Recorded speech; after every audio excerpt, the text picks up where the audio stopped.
Merci de choisir la FM Télévision, mesdames et messieurs. Bonsoir et bienvenue dans cette grande édition du journal. Les chefs des confessions religieuses de la RDC étaient ce samedi 25 février pour une énième fosse des martyrs de la Pentecôte où un culte interconfessionnel a été organisé. L'objectif principal de cette rencontre sacrée reste et demeure la paix, l'unité et la cohésion nationale, armes qui vont aider à bouter hors de la République démocratique du Congo l'ennemi, a déclaré l'évêque général Dodo Kamba. Fifi Kalumbwe et Teresa Tibou ont vécu cet événement.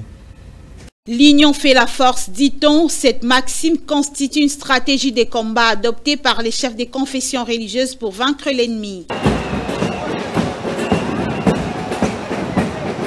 Ces cultes interconfessionnels tenus ici au Stade des Martyrs où plus de 60 000 fidèles des différentes églises des confessions religieuses de la RDC ont pris part. Il était question de faire part à l'Éternel de la situation de la RDC qui laisse à désirer suite à la persistance de la guerre dans sa partie Est. Rien ne lui résistera, je le crois fermement. Tu l'as promis, tu le réaliseras. Et c'est là dans les précieux noms d'Adonai et dans les précieux noms qui nous a été donnés par lesquels nous trouvons les saluts, celui de notre Seigneur et Sauveur Jésus-Christ. Amen. Dans les différentes homélies, l'on pouvait lire les soucis des Congolais sur la situation misérable qui traverse la population de l'Est de la République démocratique du Congo qui nécessite l'implication divine. Les dieux menacés par ses voisins, principalement le Rwanda et la communauté internationale. L'identité nationale en péril du Nord Kivu, du Sud Kivu et du Ituri. Ô Père céleste, Père tout-puissant, Dieu de tous, l'évêque général et président de la plateforme Confession religieuse Dodo Kamba a axé son message sur la paix, l'unité et la cohésion nationale. Vous tous, frères et sœurs de la RDC, pour lancer un appel vibrant et pathétique en faveur de la préservation de la paix à tout prix en République démocratique du Congo. Les chefs des confessions religieuses ont tour à tour imploré la divinité de Dieu dans différents secteurs du pays à travers des intenses prières.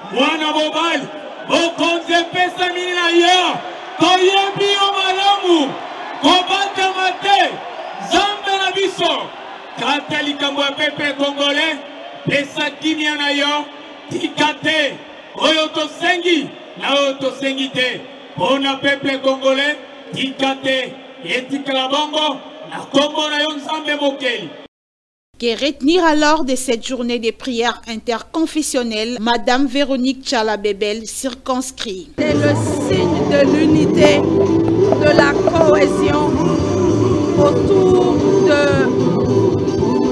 cette peste qui est en train de détruire le peuple congolais, qui est la guerre.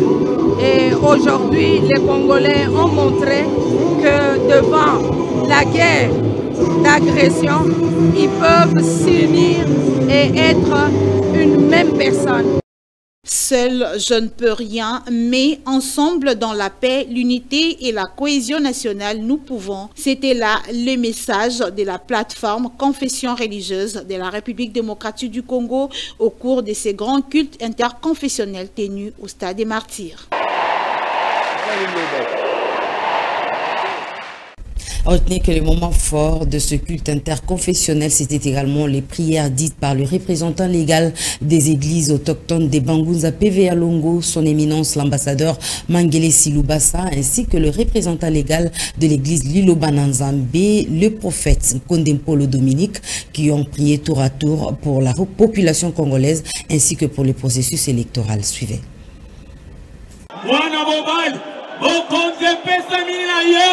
Toyebi o malamu, kobata mate, zambe na biso, katali kambwa pepe congolais, pesa kimia na yo, tikate, oyo tosengi, na oyo tosengi te, pona pepe congolais, tikate, etikala bongo, na kombo na yo nzambe mokeli, na kombo na yo nzambe ya Fumu Kimbangu, na kombo na yo nzambe ya Kimpavita, na kombo na yo motinda mitemu anjite mekata kokisela biso bilaka dikate mokona lelo kotala lolenge tozali te me oyo biso tosengaka yo kokisaka kokisa na peuple oyo etikala bongo na kombo na yo motinda mite na kombo na yo mwanjite e na kombo na yo tata mokeli tolobi bongo ingeta RDC, ils ont mérité.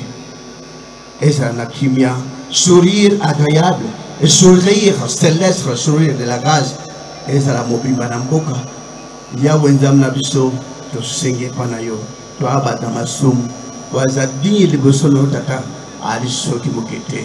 Kamba, onyoso, jeunesse katnamboko, ozo se, il y a des ça et là, pour créer des problèmes dans des quartiers.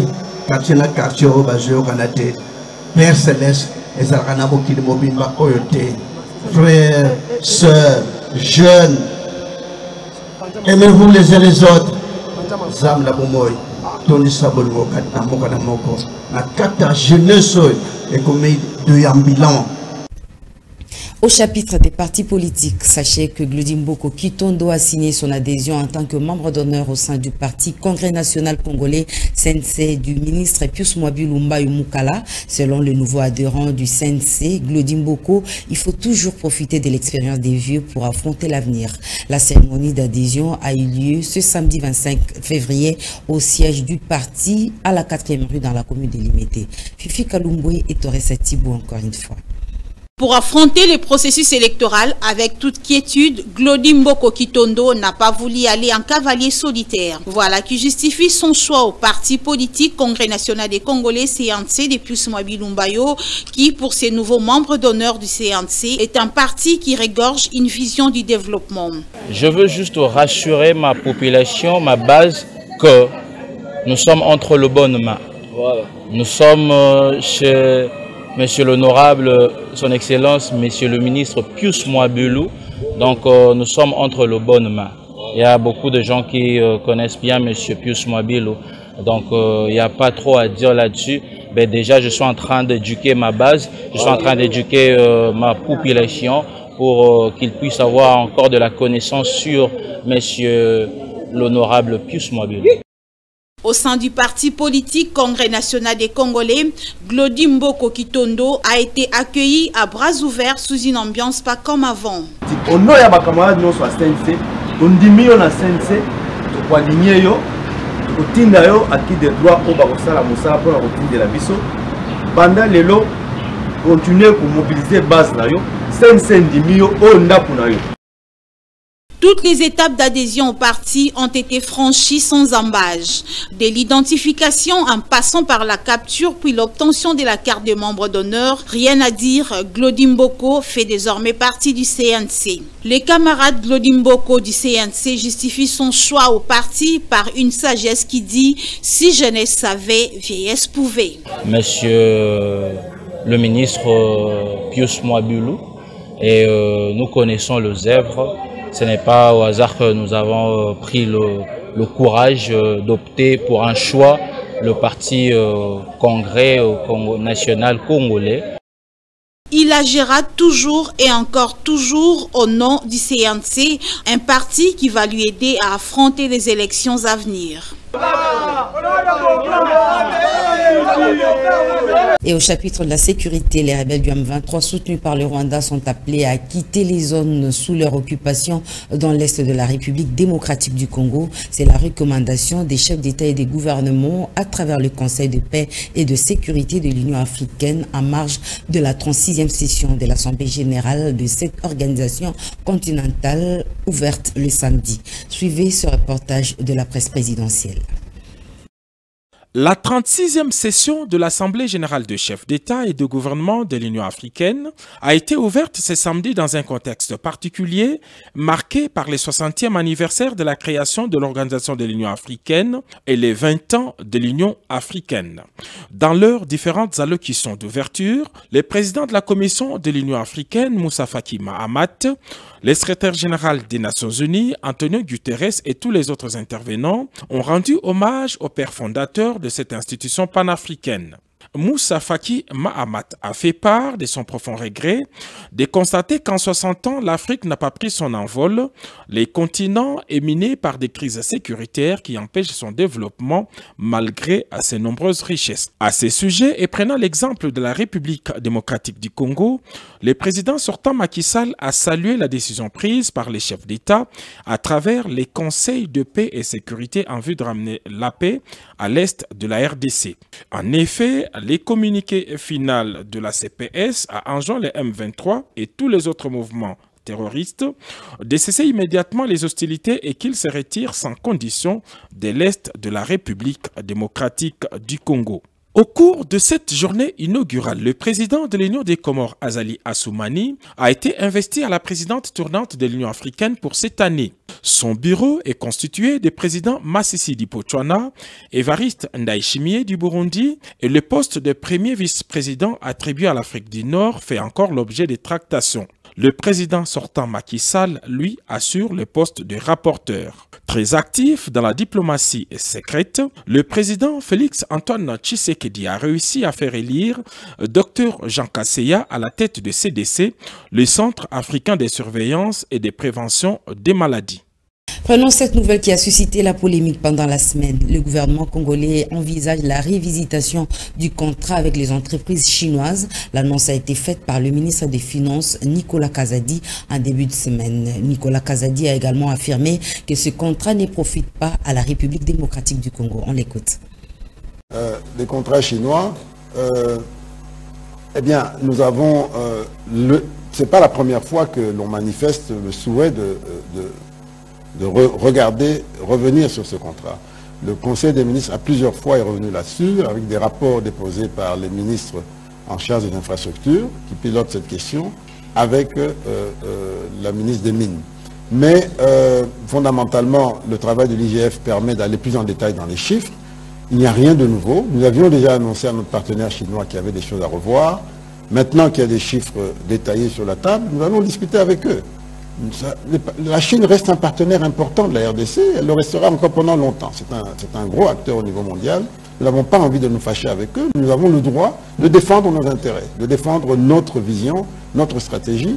Et il est clair que ce contrat chinois, aujourd'hui, n'est pas à notre avantage. Nous n'avons reçu qu'environ un peu moins d'1 milliard de dollars d'investissement. Nous les avons exonérés dans beaucoup de taxes et charges, mais ils ont généré des revenus qui dépassent 10 milliards. C'est clair qu'on se pose des questions et on va voir ce que ça va donner. Mais au-delà... Affaire 100 000 $ américains octroyés à Martin Bakolé, la nouvelle a également défrayé la chronique. La pression médiatique a beaucoup joué pour que les fonds soient décaissés en procédure d'urgence. C'est ce qu'a fait savoir le ministre des Finances, Nicolas Kazadi, le lundi, dans un briefing de presse à côté de son collègue de la communication et médias. Suivez l'Argentier national. Facile. Regardez l'incident qu'il y a eu dernièrement avec un paiement qui a défrayé la chronique pour les 100 000 $. Ces 100 000 $ ont été faits dans l'urgence, sous la pression, y compris médiatique, alors que nous avions déjà pris... Non, mais c'est votre rôle, ce n'est pas négatif. Votre rôle est aussi de... Médiatique, ça ne veut pas dire vous les journalistes, mais dans les réseaux sociaux, du moins. Ce sont des médias. Eh bien, lorsque... Nous avions déjà pris la décision de ne plus payer nos athlètes en cash. Mais lorsqu'une demande vient avec autant de pression, elle est passée par le ministère du Budget qui nous a demandé de le faire. Et nous l'avons fait. Alors que nous-mêmes, le même ministère avait déjà demandé qu'on le fasse désormais par voie bancaire. C'est des choses qui peuvent arriver. Et il faut que, et d'ailleurs j'en profite pour demander à tout le secteur sportif de mettre à jour autant que possible la liste de ses affiliés, c'est-à-dire des sportifs, de manière à ce que chaque fois que des paiements viendront, qu'ils puissent les recevoir par voie bancaire. Donc c'est un effort collectif, c'est dans cet esprit que nous avons fait ce communiqué au gouvernement. Ce n'est pas une question d'aveu, nous n'avons rien à avouer ou à cacher. Nous sommes un des pays en Afrique qui est le plus transparent en matière budgétaire. Toutes les observations électorales, les observations économiques le reconnaissent. Et donc nous continuons dans cette transparence. Si c'est une faiblesse, c'est dommage. D'un chapitre à un autre, la sous-secrétaire générale des Nations Unies, Elise Brand-Skeris, a clôturé sa tournée dans l'Est de la République démocratique du Congo. La diplomate américaine qui intervenait dans les ondes de la radio Okapi a préconisé la lutte contre l'impunité ainsi que la sécurisation des communautés de l'Est de la RDC. Propos recueillis par Torres Atibou et Enoch Mafouka. Mais au-delà de ça, c'est aussi un entretien avec les autorités. On a parlé beaucoup de la lutte contre l'impunité. Et je suis rassurée que quand même les autorités, comme j'ai vu, ont fait beaucoup d'efforts aussi d'essayer d'améliorer la situation de redevabilité. Parce que c'est clair que le cycle d'impunité, si ça continue, si on ne coupe pas, il y a le cycle de violence qui va continuer. Donc là, c'est des questions, il y a beaucoup d'autres questions aussi qu'on a abordées, mais donc les questions de justice, les questions de justice transitionnelle, au-delà de la justice immédiate pour la redevabilité, et donc les enquêtes dont on a besoin, les preuves dont on a besoin, aussi, on a une équipe sur le terrain qui appuie tous ces efforts aussi, ainsi qu'ici à Kinshasa.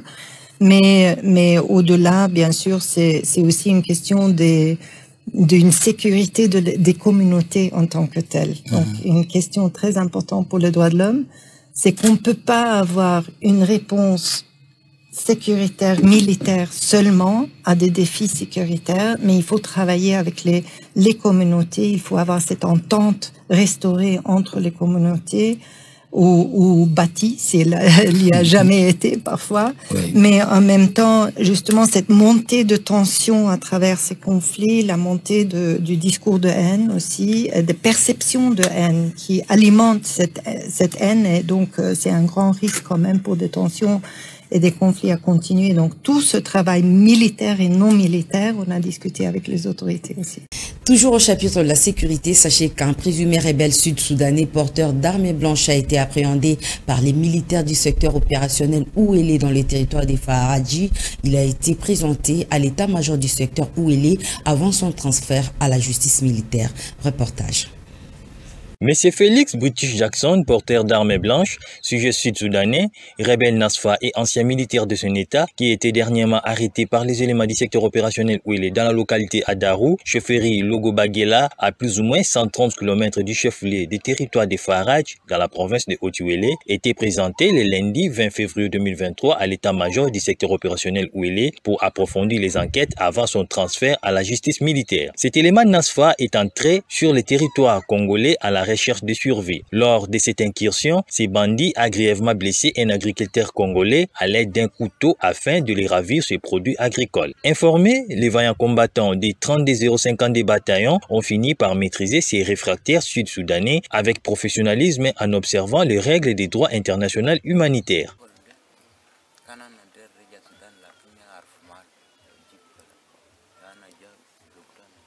Je viens du Sud-Soudan pour me faire soigner à Ngokolo en RDC. Chez nous, il y a les hôpitaux, mais je peur qu'on ne puisse pas me tuer par l'Indinga. Un tribu de chez nous à qui on ne s'entretienne pas. Je suis élément de la rébellion Naswa. Mon chef s'appelle Ramada. Je n'avais pas l'intention de faire du mal à quelqu'un, sauf que je m'étais approché auprès d'un paisible cultivateur congolais pour lui demander la papaye. Pas peur. Ces derniers a alerté à la population et elles sont venues et m'ont tabassé. Tous mes effets militaires sont restés auprès de mon chef Ramada. Les couteaux que je détiens me servent de cuisson et non pour faire du mal aux autres. Au moment de mon arrestation, je ne suis pas torturé par les soldats congolais. Depuis un certain temps, il s'observe un regain de sécurité créé par ces rebelles sud-soudanais, mais les éléments des 32,050 des bataillons du secteur opérationnel Ouélé, sous commandement du lieutenant-colonel Kalala Lengos sont déterminés à éradiquer ces phénomènes dans cette partie de la République.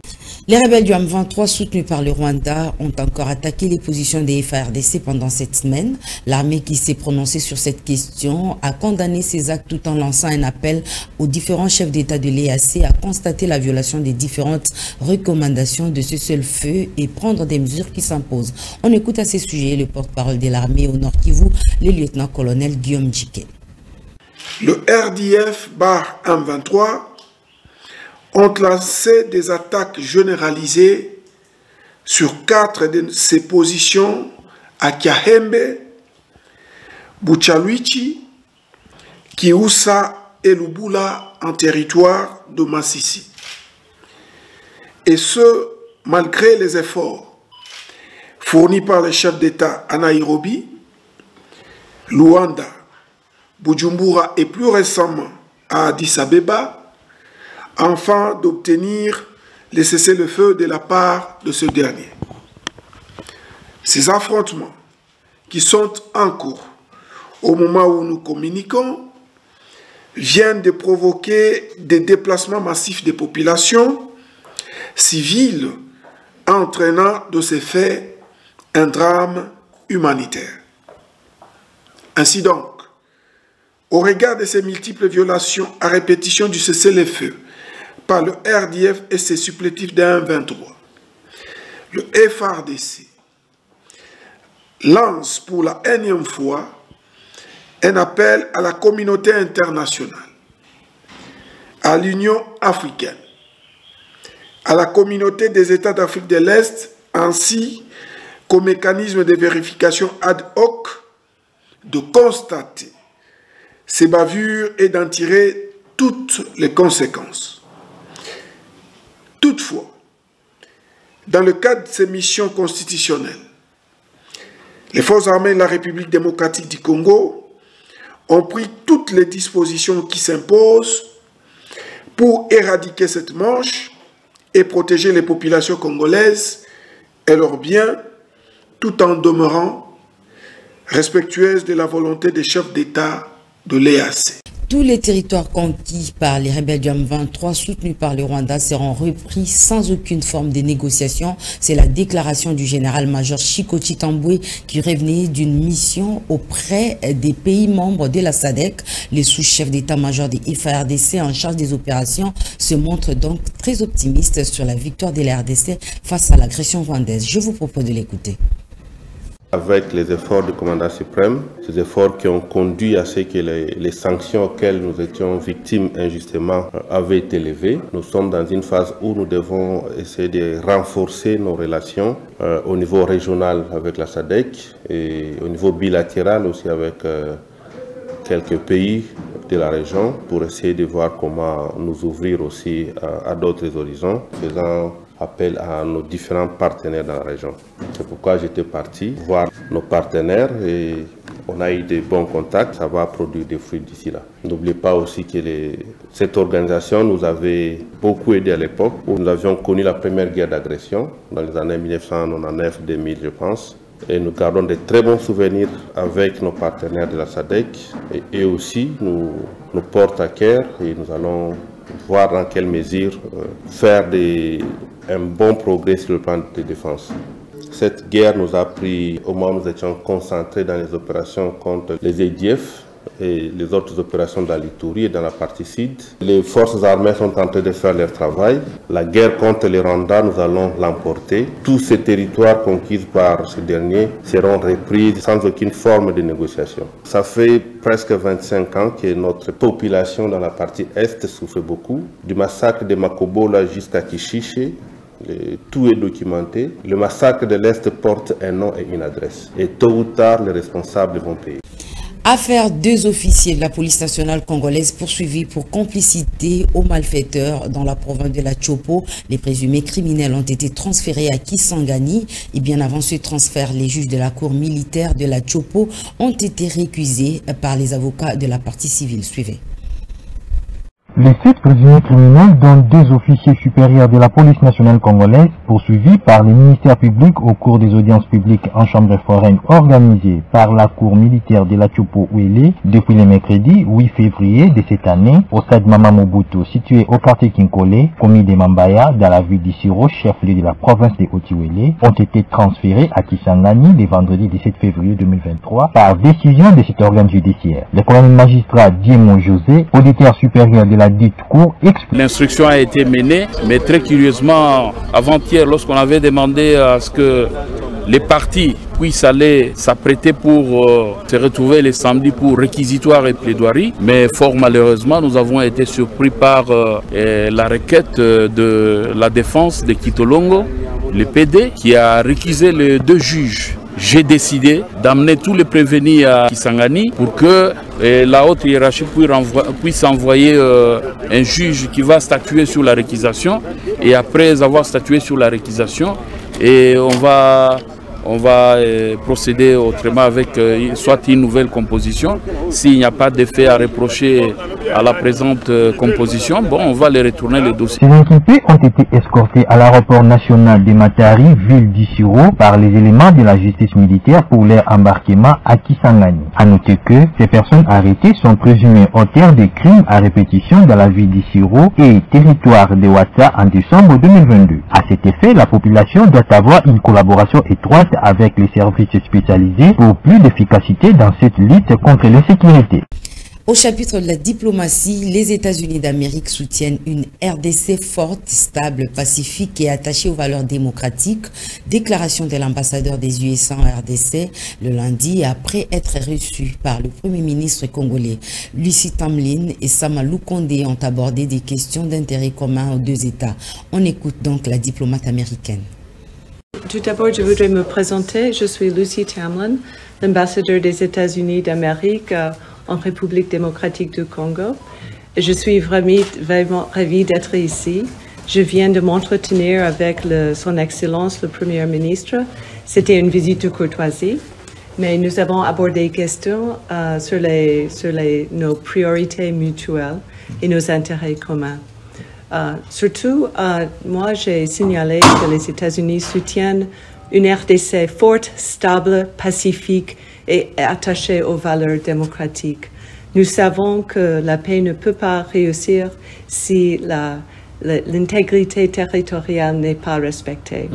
Aussi, nous avons discuté notre programme d'assistance qui est important, surtout dans les domaines de l'éducation et la santé, mais aussi pour assurer la protection de l'environnement et aider le développement économique pour les Congolais. Donc c'était un très bon échange et je me réjouis d'être ici et j'attends avec impatience l'opportunité de renforcer les liens de coopération et amitié avec ce beau pays sous le signe de bâtir l'avenir ensemble. Merci. En société, nous allons parler de la pluie diluvienne qui s'est abattue le mercredi à travers la capitale. Plusieurs dégâts ont été enregistrés, notamment la route numéro 1 au niveau de Matadi-Kibala qui a été de nouveau frappée. Suivez les détails dans cet élément. Il ne s'agit pas d'un film, mais plutôt d'une réalité. Les habitants du quartier Matadi-Kibala ont été surpris par les dégâts de la pluie torrentielle qui s'est abattue à travers la capitale. Un éboulement de terre surprise qui a permis au caniveau de céder.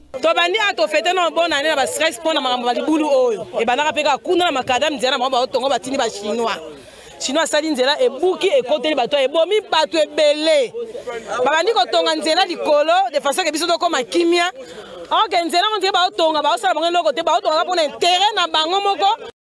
C'est au niveau de la route nationale numéro 1, plus précisément à la place Matadi-Kibala, qu'une partie de la route nationale numéro 1 n'est plus praticable.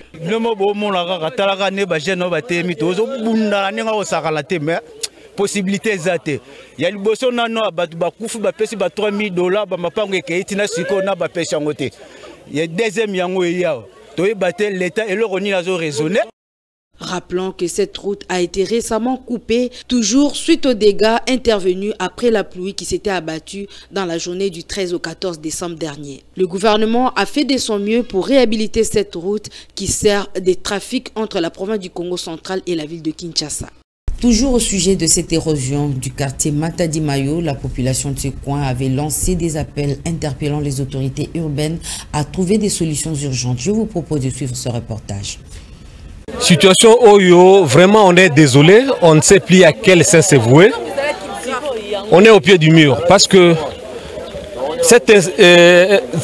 nous sommes à peu près à 50 mètres de national numéro 1.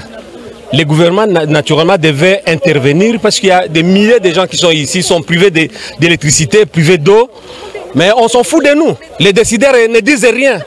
Ah oui, pourtant ils avaient signé des contrats minéraux contre infrastructures avec les sino-congolais et ainsi de suite. Mais la route est en train d'être... Les maisons sont parties, mais ils s'en fichent, les décideurs. Non, nous déplorons cette situation parce qu'on a crié, on n'arrive même pas à faire attendre notre voix. Quittons la commune de Mongafula pour la commune de Lancélé, la route carrière complètement délabrée, la population sans eau de la régie des eaux depuis des lustres. Voilà le calvaire quotidien de cette population de la zone du quartier Mpassa dans la commune de Lancélé. Les habitants de ce milieu se disent asphyxiés. Jérémy Damboma et Enoch Mafouka ont fait le constat. À la commune d'Elancélé, précisément sur l'avenue Carrière, la route n'est pas bonne à voir.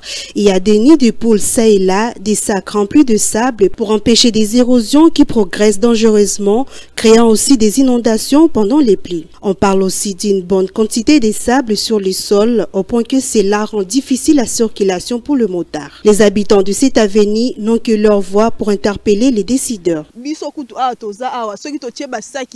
Si nous n'émettons pas des sacs de sable, donc c'est triste. Lors de pluies qui s'annoncent souvent au 4e mois, il y a toujours des inondations chez nous. Que l'État nous aide avec cette affaire de route. Terre jaune était comme notre route, mais ils l'ont arrangé.